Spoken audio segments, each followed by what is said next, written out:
एक ही चीज है सब कुछ पाने का रास्ता। ध्यान रखना, कुछ चाहिए तो कुछ छोड़ो। समझ में आ रहा? बिना छोड़े कुछ मिलता है क्या? कुछ चाहिए तो कुछ छोड़ो। कुछ कुछ चाहिए, अब बोलो ना आगे, सब मैं ही बोलूंगा क्या? कुछ कुछ छोड़ो। बहुत कुछ चाहिए और सब कुछ चाहिए तो जो सब कुछ छोड़ता है उसे सब कुछ प्राप्त हो जाता है। कुछ चाहिए तो कुछ छोड़ो, कुछ कुछ चाहिए कुछ कुछ छोड़ो, बहुत कुछ चाहिए बहुत कुछ छोड़ो, और सब कुछ चाहिए तो भगवान की तरह सब कुछ छोड़। ध्यान रखना, ये दुनिया का गणित है। जो सब कुछ छोड़ेगा उसे सब कुछ प्राप्त होगा, जो कुछ कुछ छोड़ेगा उसे कुछ कुछ प्राप्त होगा। बस यही उत्तम तप का दिन है। सेठ एक मुनि के पास पहुंचा। महाराज प्रणाम किया मुनि को। सेठ भगवान का प्रणाम करने के बाद पूजन करने लगा। सभी लोग प्रवचन सुनकर चले गए। सेठानी बैठी रही। उसने कहा आज तुम्हें अपनी जिंदगी की पीड़ा जो दर्द है वो मुनि से कह के ही रहोगे। मुनि ने कहा सेठानी सब चले गए, तुम घर नहीं जा रही हो? आंखों में आंसू आ गए। मेरे भी आ रहे हैं। आंखों में आंसू आ गए सेठानी के। मुनि ने कहा कोई गरीब रोए तो बात समझ में आती है, तू नगर सेठ की सेठानी आंखों में आंसू क्यों है? बोले मुनिवर बहुत कुछ मेरे पास है, संतान नहीं है मुझे। मुनि ने कहा संतान नहीं? बोले हाँ। बोले ये दुख हमें खाए जा रहा है कि हमारी इस विरासत का वारिस कौन होगा? अपार दौलत है महाराज हमारे पास, लेकिन संतान नहीं है। मुनि ने कहा सेठानी तुझे संतान होगी। होगी इतना सुना कि रोम रोम में खुशियां छलक गई। फिर आंखें भर आई, मुझे संतान होगी। बोले जरूर होगी, लेकिन एक बात ध्यान रखना सेठानी, दुनिया में कुछ मिलता है तो कुछ छूटता है। अब छूटने की बात क्यों कर रहे हो महाराज? बोले बस तुझे एक संतान होगी, लेकिन एक बात ध्यान रखना, जिस दिन तेरी संतान की खबर तेरे पति को लग गई उस दिन वो संन्यास ले लेगा। दुविधा में पड़ गई, इधर बेटा होगा उधर पति चला जाएगा। क्या करूं क्या ना करूं? मुनि को प्रणाम किया, घर गई। बड़ी अनमनी सी कि मैं करूं क्या? एक नारी की दुविधा, उधर पति छूटता है तो औलाद आती है, और औलाद नहीं आएगी तो पति रहे। बड़ी दिक्कत में आ गई, बड़ी परेशानी में आ गई वो सेठानी। मैं क्या करूं, कहां जाऊं? एक दिन सेठानी गर्भवती हो गई।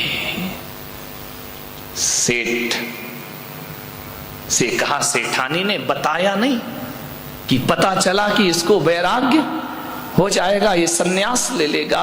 जिंदगी भी कैसे खूबसूरत मोड़ पे ले जाके धोखा दिया करती है, जिंदगी भी कहां ले जा करके उलझा दिया करती है। सेठानी ने कहा कि सेठ जी मेरी तबीयत सही नहीं है। वैद्यों से कहा कि सेठ को ऐसा उपाय बताओ कि मैं 9 महीने तक किसी गुप्त स्थान में रहूंगी, क्योंकि उधर पति को बचाना है, उधर मां बनने का सुख प्राप्त करना है। सेठ ने कहा कोई बात नहीं, यदि सेठानी की तबीयत खराब है तो नीचे जो तलघर है उसमें सेठानी की सारी व्यवस्था कर दी जाए।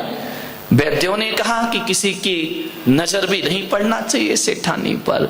सेठ ने कहा ऐसी क्या बीमारी है? अब बोले आप ये बीमारी छोड़िए, सेठानी का जीवन बचाइए। सेठ ने सारी व्यवस्था नीचे कर दी।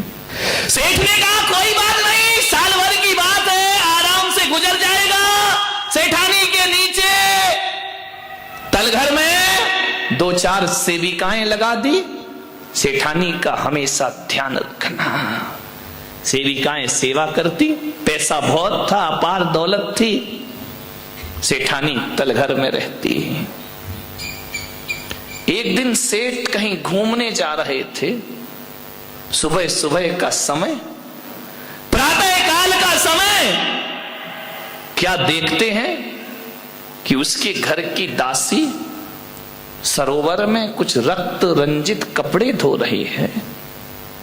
सेठ ने देखा कि ये दासी क्या धो रही है इस सरोवर में। पूछा जाकर, क्या धो रही हो यहां पर, तुम कर क्या रही हो?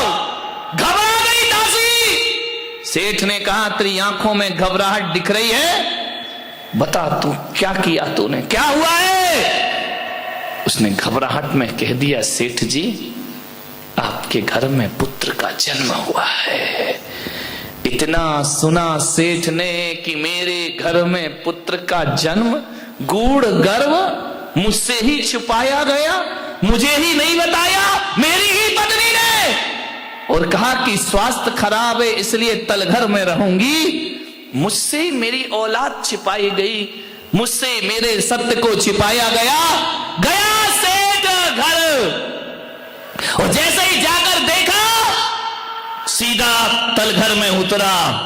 सेठानी ने कहा, कौन है, कोई ना आए यहां। सेठ ने कहा, मेरे घर में रहकर मुझे मना कर रही है, मुझसे छुपा रही है।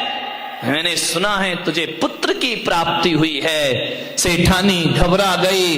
सेठ ने देखा कि बालक का जन्म हुआ है। उठाया बालक को अपने हाथों में और देख करके बालक को मां के हाथ में सौंपा और कहा, इसे संभालो। लेकिन सेठानी, तुमने मेरे साथ अच्छा नहीं किया। ये बात मुझसे छिपाने की जरूरत क्या थी? क्या जरूरत थी सत्य को छुपाने की? धिक्कार ये संसार, यहां अपने ही अपने नहीं हुआ करते हैं। और कहते हैं, सेठ ने घरबार छोड़ा और सन्यास के लिए जंगल की तरफ। इतनी सी बात में सन्यास ले लिए। ध्यान रखना, कोई लाख करे चतुराई, कर्म का लेख मिटे ना रे। कितनी भी होशियारी कर लो, कितनी भी चालाकी कर लो, जो तकदीर में लिखा है वो कभी मिटता नहीं है। सेठ ने सन्यास ले लिया।